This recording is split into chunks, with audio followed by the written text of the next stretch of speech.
chug some beers and make some bad gambling picks. Welcome to ChuggieBets.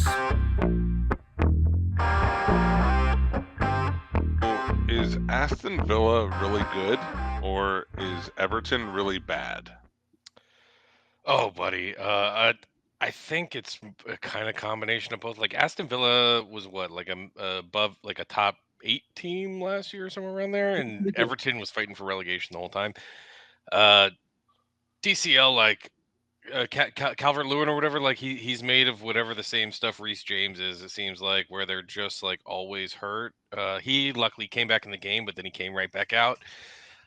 Without him, their attack is just not the same. I don't know, man. Everton could be in trouble this year. They really could be. Yeah, it's hard. It's hard to win matches without scoring goals. Exactly. But it's also hard to win matches when you're giving up 4 goals to Aston Villa, and they were just in their box the whole time.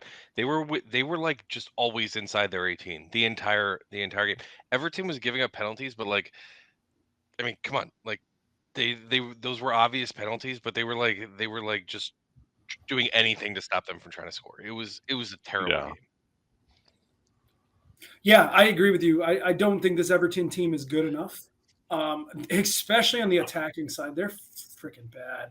I know they were running a 4-4-1-1. That ain't going to do it. Whatever shape that was the other day ain't going to cut it. They got the exact result they wanted offensively. Like, Mark Kamasa gave us 4. That's not good enough. Let's change it up. Just compare it, right? Like Aston Villa, nowhere near as good as Brighton, right? Wolverhampton had a better result against Brighton. It was 4-1 than Everton could put up against Aston Villa 4-0. Like, yeah, they're not as good as the Wolves, and the Wolves should be in the relegation, but they're going to be in the relegation battle again, man. It kind of sucks because like I want Everton to be that like, you know, mid-table team. Like I want Everton to be what Chelsea is right now, and I want Chelsea to be what Chelsea should be. I want Chelsea to be what fucking Brighton is right now. the Schadenfreude within me wants to see like historically good Premier League sides fall, or like at least have a good scare. But it kind of feels like we're kicking a man when he's down at this point, right? With Everton. You know what? It almost feels like they need to go down just so they can like win the fucking champion level. Right, like they haven't hit rock bottom. Like let them win the champion so they can have that. So they can have that fight and win it, and then come back up. You know? Yeah. Oh, for as bad as Everton's looked through 2 matches, Aston Villa. So Aston Villa's the side that I thought was going to. That they kind of overshot expectations last year, and they were going to come back down the middle of the table, but they don't look like it through 2 matches. The Newcastle game, they got just beat up. Newcastle ran a perfect game plan against them. Newcastle's going to be good. Keeping Man City to 1-0 is a win for Newcastle, especially at the Etihad. If it was at St. James or in Newcastle, I would have bet Newcastle to win that game because they're very tough. They have a great home pitch advantage. Did Villa sell Diaby or no? They kept him, right? Or did he go? I don't know. Okay. Regardless, they had him. They had him this game. They had him this game. Okay.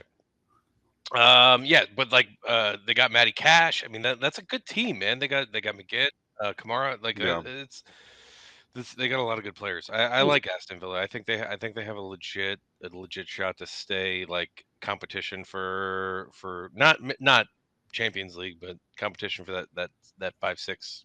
Yeah, I do too. I mean, if Al would stop killing their players, every player he has on his fantasy team he kills. Mings too. Oh no, not Mings. Was Mings? Mings wasn't on that. Yeah. Oh, you?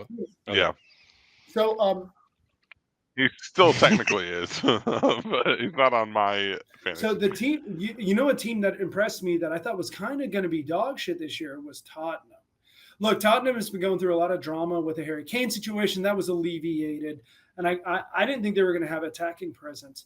They really took a good blow from Man U. And this Man U team is – there's a couple teams up top that I have big question marks. And Man U has looked very questionable in the first 2 matches.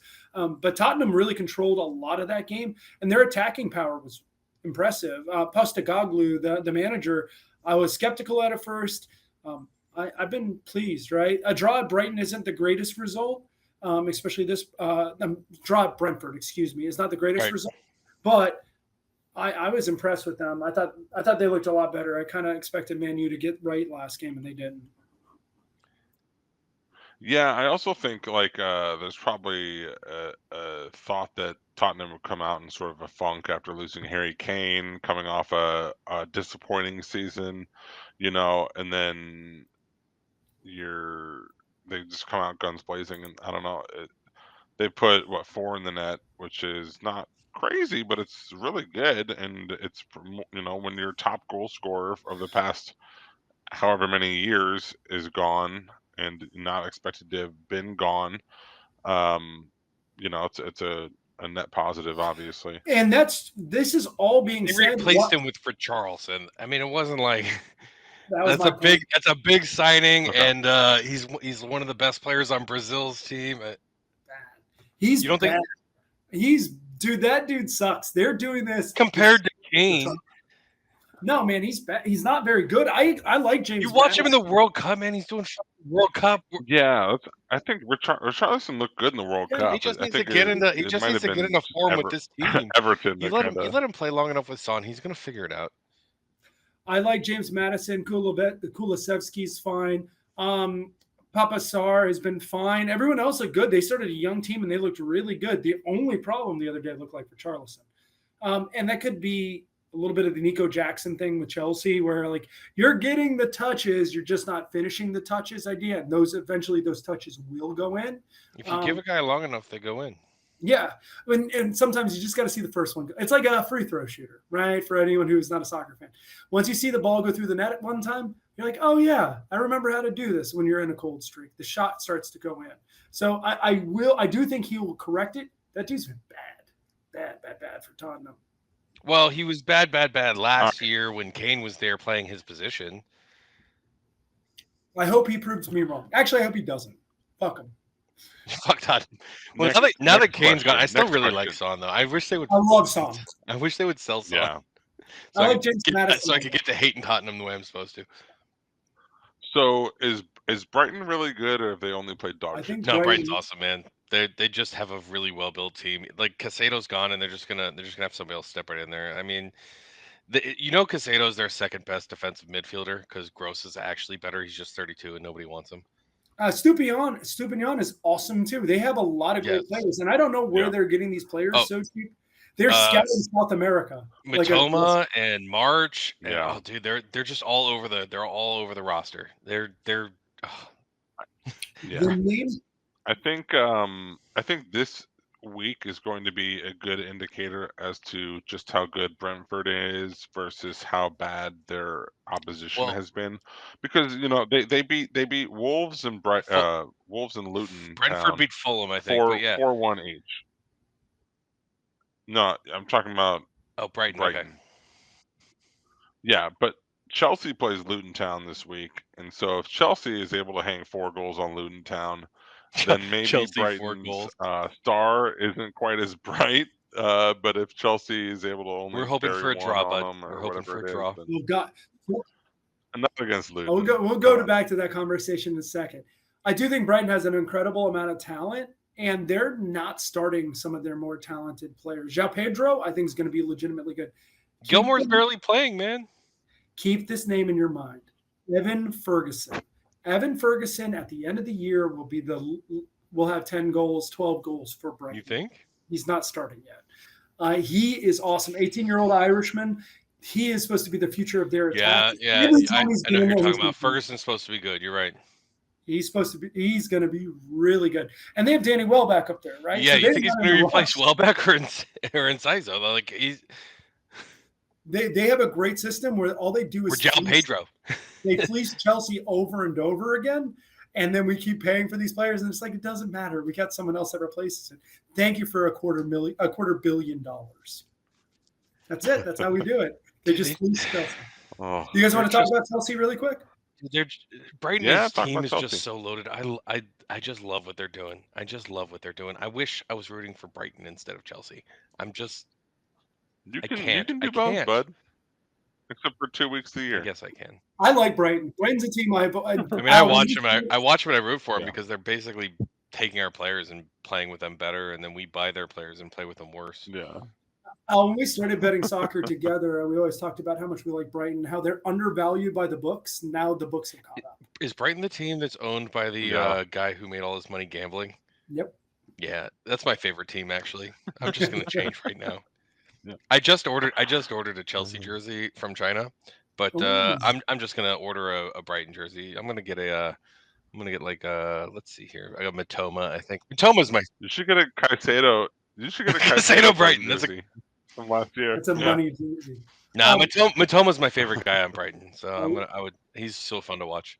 I like all their players. They're Good really one. good. Yeah. Let's talk Chelsea really quick. Do we have to? It was a very frustrating experience. Here are my takeaways. As far as XG, we were awesome in the game. Now, we've always been awesome at XG. And superstars. We're really bad at G. If we could be better at G instead of XG, that would be great. But Chelsea's really good at supposed to we're winning. the best at Supposed to be winning. we win in paper, but never in the game. Look, this is going to be a frustrating. 76% possession, Look at the XG 0% numbers. wins. We had a 2.85 XG. That is bananas high. That is a ridiculous. There were some tough misses. Yeah. Look, the Chelsea experience is going to be a tough experience this year, especially because they're going younger. They keep going younger, and they're not getting any of the professional players that can help steady the boat. They're going to just lean into being young. And it's going to be fun at times, and it's going to be incredibly frustrating. This is one of those frustrating experiences. I think the best thing for Chelsea is that they have a game on Friday against Luton Town. Now, Luton Town is going to be hungry to go play at the Bridge. This is going to be a really, really big match for Luton Town. You just need to handle them on a short week, get all the media out of your ears, and finish it off. Right? Go into the weekend with a chill mindset of beating the shit out of a team that you should beat the shit out of. Nico Jackson will find the goals.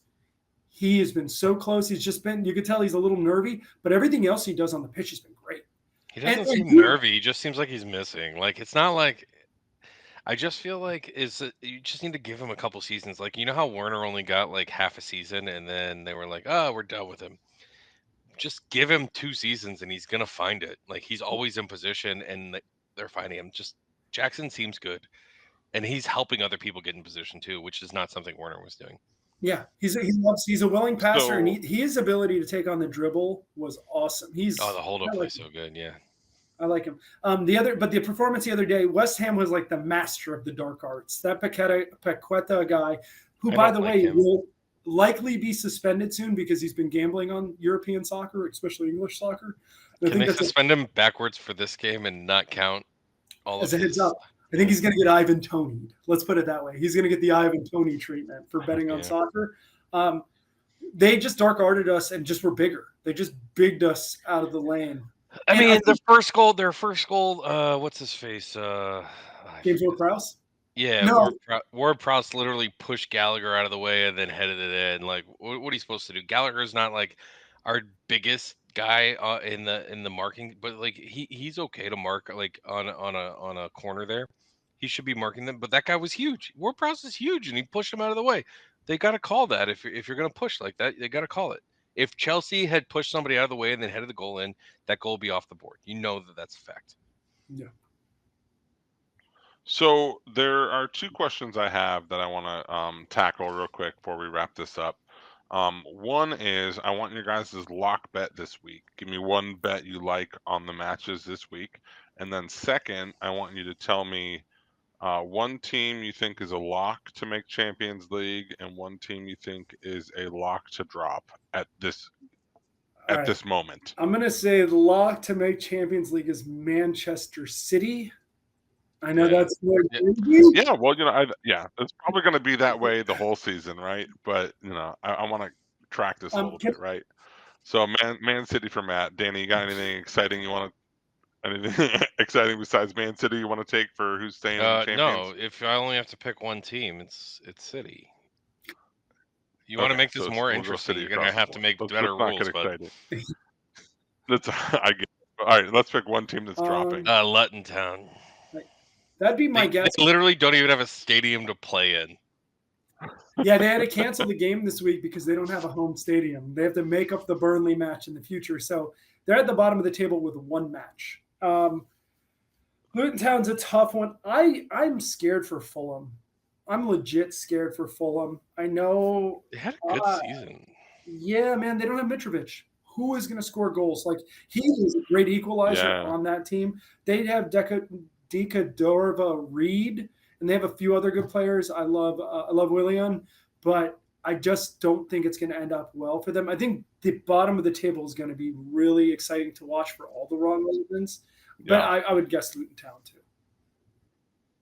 I'm going to go with Wolves just because they're really bad, but I also think they are a team that's good enough to scrap out avoiding relegation, but they're going to be my pick right now. That might change down the road. And then that also is a good segue into my bet of the week, which if you're unaware, Everton is hosting Wolves this week, so I'm definitely taking under 2.25. That's a good one. Let's see. So, Let me pull. I'm going Chelsea, Luton Town under 3.25. I thought about that, but then it seems to me like that game is going to end like 3-0 Chelsea, and like What? so I'm like, do I want to take What the makes you alt think we're over going to or score the 3 alt under? goals? Oh, the fact that you're not playing a professional team, basically. Yeah, but like we've been skying everything. Like if we scrounged up 11 guys, I think we'd get about the same result. I would probably lay the quarter on Aston Villa at Burnley. Burnley's already had their first match at home, right? And they got Man City'd. I do think Aston Villa has an axe to grind a little bit. I think it opened up for them a bit. I kind of like that play. I haven't deeped this I also yet. like the -2 at Sheffield for City. I mean, there's a lot of good bets this week. I mean, the -1.5 at United at Forest. Those are good bets too. So, but the game of the week has to be Newcastle Liverpool, right? That's the one you can watch. That's the premier game. Yeah. Styles make fights, and that's a really fun style. Newcastle will bludgeon you to death, and Liverpool's going to win. They also figured out how to score late last year, and Isak's going to be a difference maker. He's going to get a lot of run over Callum Wilson and everyone else, and he's going to be really good for them this year. Yeah, I think they might find a way to play them both. The thing is that they just now have so many players, and they're going to end up running into some of the problems Chelsea had, where they're like just have too many players that are trying to get in the. But once Champions League starts, and they're in it this year, right? Did Newcastle get in, or did who got in? It was City, Manchester, City, Man U, Newcastle, so Brighton didn't get in, right? Okay. Arsenal. And European was Brighton and like West Ham got in because they won last year. Let's see. It was the European is Liverpool and Brighton. Liverpool and Brighton, but West Ham got in because they won last year. So there's 3. Correct. Yeah. Oh. Gotcha. So. Yeah, that would be my play. I would probably go Aston Villa. I like to watch for. So Aston Villa -1/4. Aston Villa Burnley's a good game Everton too, man. I mean, I'm probably gonna probably not Mbuemo to score again, although he's been on penalty duty. And Aston Villa, they might do some fouling. I don't know. Maybe the under in that game, the under 2.5. They might play. They might both go close. So the picks that we made, Danny, you said Chelsea, Luton Town under 3.25. That's mine. Yep, and then Everton Wolves under 2.25 was mine, and then Aston Villa -1/4 at Burnley for. That would be my play. Yeah, let's hope we clean house. Yep. Yeah. The other two that I'd liked almost as much were Manchester United -1.5 and Manchester City -2, but not going to count for what you're counting. Manchester parlay. What do you guys? Did we talk about Everton Wolves? Is that game we talked about?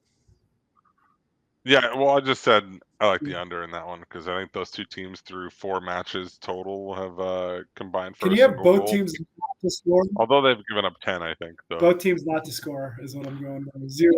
0-0? Yeah. 0-0 draw usually gives pretty decent juice. Not both teams not to score. Both teams did not score. Sorry, the opposite. Nobody's scoring. I don't know where the offense is coming in like that. Under a half. Yeah. It's Iowa. It's a Big Ten West matchup that takes place in Liverpool this weekend. Oh. All right. Did you guys have any other matchups you see this week that are noteworthy? Have any thoughts on? I don't know, but once it's over, I'll probably turn on some Spanish soccer because the Real game was actually the Barca game was actually pretty interesting last week. So you see all the U.S. men's national team people just blowing up Chelsea as Pulisic hit a rocket. Oh, it was a rocket! That was so awesome. And did you see who assisted it? Did you see who assisted it? You see who scored the only goals in those games were ex-Chelsea players between Giroud and Pulisic. But Giroud assisting Pulisic. Pulisic was at his best when they were together here, and now they're together there, and they're back. Maybe they just had like a thing, you know? Maybe they have a little bromance. It's more than a bromance, man. They just know how to connect on the field. They know how to connect off the field. Oh, it's great. Just love that. Everyone's like, "Oh, way to go, Chelsea!" And in their defense, they're probably right. I feel like everything that Chelsea's done is try to be. They play the games on paper, right? We were talking about the XG. They only play the games on paper. They don't play the games in person, and that's a big difference. And it's like the most unexciting money ball. It's many ball.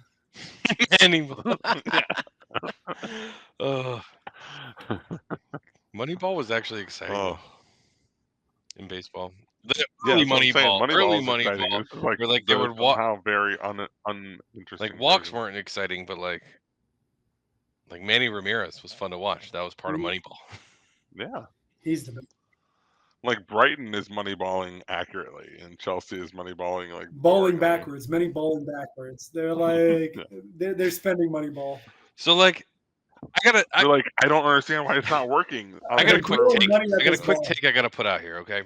When I was getting into Premier League and I was picking a team, I picked Chelsea because of the Americans, right? Pulisic was there. I was happy to pick the team that Pulisic played for as a Premier League team. And then we were good. We won the Champions League. It was awesome. Super happy. And then the Ukraine thing happened. We had to sell.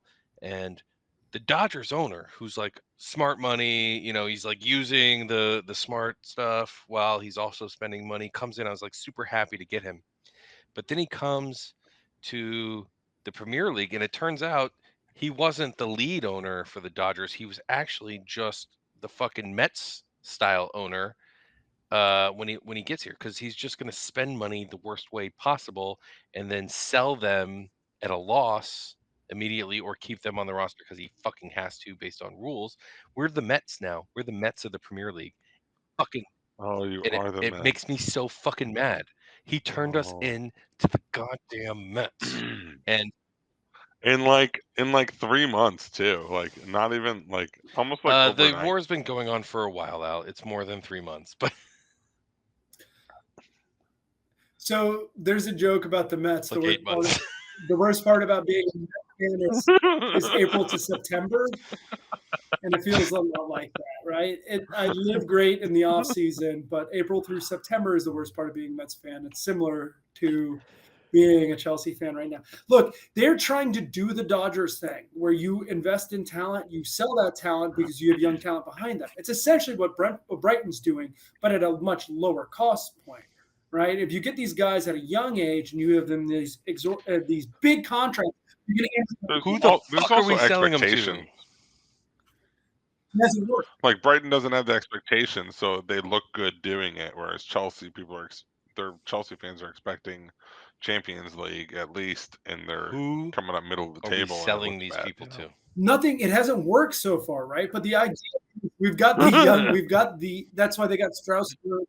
You gotta keep holding diamond hands. Then we're gonna go to the moon. Diamond hands. That's why they got Strasbourg, the French side, so they can store the problem is that they keep signing guys with diamond feet. Did you see when Mudryk tried to kick a goal and it went backwards? Oh God, no, that dude is having such a tough run. That's very bad. He's having a tough life. Yeah, so tough. $100 million. Yeah, but feel bad for him. Can you imagine a worse debut for $100 million player than Caicedo had the other day? It's almost impossible how bad that game went for him. He couldn't pass the ball well. He created the penalty when they were in an aggressive situation, so the game went from 2-1 to 3-1. It's almost like he was hiding behind Gross the whole time at Brighton. Well, it's not like he's a midfielder. He's a defender. Yeah. No, it's super important. And look, I think it's a lot of pressure. He should really know when to slide tackle and when somebody's in the box that he can't get to the ball. And granted, that game was out of hand at that point. I don't think there was anything Chelsea was going to do. Try that? Just let him fucking shoot it. Well, maybe you could break the guy's ankle and then that guy wouldn't be playing anymore. Yeah, because West Ham's a fucking threat. Can we talk about West Ham's bubble unis? Those are fucking. Do you like the claret and blues and the? I never understood that. Like I love soccer. I don't like West Ham anymore. It's the closest thing to. Did you not like West Ham because of Ted Lasso? Yes, that's Danny's thing for sure. No. I still like Antonio, which is the whole reason I liked West Ham in the first place.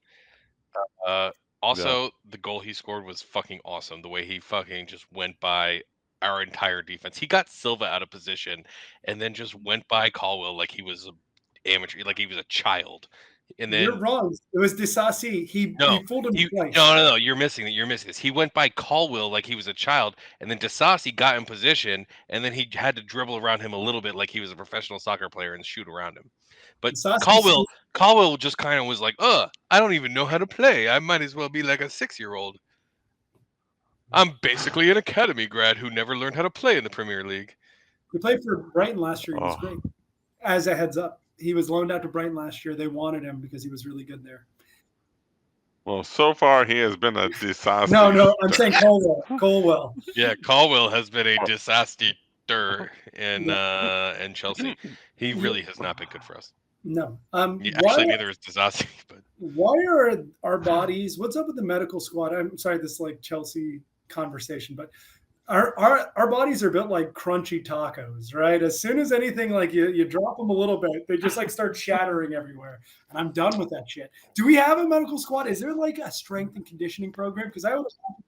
No, they got it from the Miami Dolphins. They got their strength and conditioning squad from the Miami Dolphins. It's Tua's brain coach is out there in Chelsea. They built the roster out of the things you made in elementary school to protect the egg. That's it.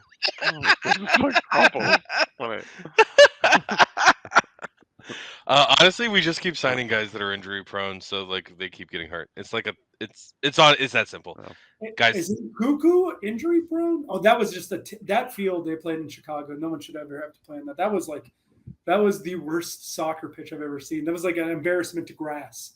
Like the Soldier Field game was awful, and the one that he got hurt on that Badiashile injury prone, and Cuckoo was not injury prone, but he had been hurt before. It's a shitty way to lose a guy in a friendly overseas in a country that doesn't play on grass almost strictly, but relying on Reece James injury prone. This is why we cannot sell Gallagher.